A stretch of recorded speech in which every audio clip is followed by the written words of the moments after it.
तो आज की वीडियो में हम लोग डिस्कस करेंगे कि प्राइमरी मेमोरी और सेकेंडरी मेमोरी में क्या डिफरेंस होता है। ठीक है, प्राइमरी मेमोरी और सेकेंडरी मेमोरी के बीच का डिफरेंस देखेंगे। ठीक है, अगर आप हमारे चैनल पर नए हैं तो चैनल को सब्सक्राइब कीजिएगा। ठीक है, स्टार्ट करते हैं। प्राइमरी मेमोरी और सेकेंडरी मेमोरी। पहला पॉइंट देखते हैं, primary memory is also known as main memory और इंटरनल मेमोरी। जो हमारा प्राइमरी मेमोरी होता है उसको हम मेन मेमोरी भी बोलते हैं और इंटरनल मेमोरी भी बोलते हैं। Secondary memory is also known as external memory और ऑक्सिलरी मेमोरी।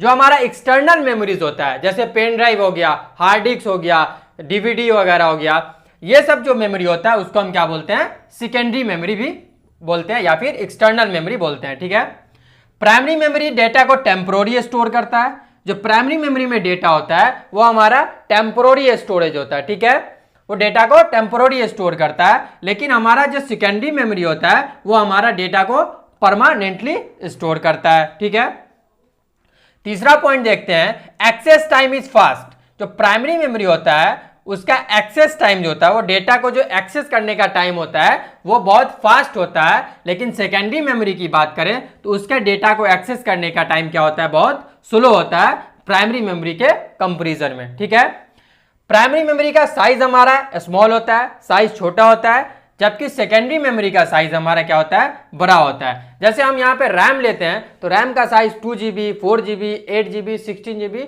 इस जीबी के रेंज में होता है। लेकिन हम अगर बात करें कि इंटरनल स्टोरेज की, रोम की बात करें तो हमारा हो सकता है कि वो टीबी में भी हो, ठीक है, उसके बाद पेटाबाइट में भी हो, तो साइज जो होता है इसका क्या होता है, लार्ज होता है। ठीक है, प्राइमरी मेमोरी एक्सपेंसिव होता है, कॉस्ट इसका ज्यादा होता है, लेकिन ये हमारा सेकेंडरी मेमोरी का कॉस्ट क्या होता है, कम होता है। मतलब वो क्या होता है, एक तरह से बोल सकते हैं चीप होता है। क्या होता है, चीप होता है। ठीक है,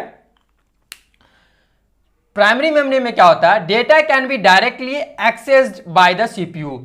जो प्राइमरी मेमोरी होता है वो डेटा को क्या करता है, डायरेक्टली एक्सेस करता है सीपीयू से, जबकि ये क्या करता है, डायरेक्टली एक्सेस नहीं करता है। हमारा सेकेंडरी मेमोरी क्या है कि डायरेक्टली एक्सेस नहीं करता है, वो पहले प्राइमरी मेमोरी के बाद, जब प्राइमरी मेमोरी एक्सेस कर लेता है डेटा को, उसके बाद सेकेंडरी मेमोरी प्राइमरी मेमोरी से डेटा को क्या करता है, एक्सेस करता है। ठीक है, प्राइमरी मेमोरी का जो स्टोरेज होता है, स्टोरेज कैपेसिटी वो लिमिटेड होता है, इसका स्टोरेज कैपेसिटी लिमिटेड है, जबकि सेकेंडरी मेमोरी का अगर हम स्टोरेज कैपेसिटी की बात करें तो वो क्या हमारा लिमिटेड नहीं है, वास्ट है, बहुत ज्यादा स्टोरेज देता है। ठीक है, प्राइमरी मेमोरी की बात करें तो ये वोलेटाइल इन नेचर, इसका जो वोलेटाइल नेचर होता है, वोलेटाइल नेचर का मतलब कि जैसे आप पावर सप्लाई कट करेंगे ये डेटा को क्या करेगा, लॉस्ट कर जाएगा। इसी नेचर को हम क्या बोलते हैं, वोलेटाइल नेचर बोलते हैं। ठीक है, लेकिन अगर हम सेकेंडरी मेमोरी की बात करें तो ये नॉन वोलेटाइल नेचर का होता है। नॉन वोलेटाइल नेचर का मतलब कि अगर आप मान लीजिए पावर सप्लाई कट भी करते हैं तो ये डेटा को क्या करेगा,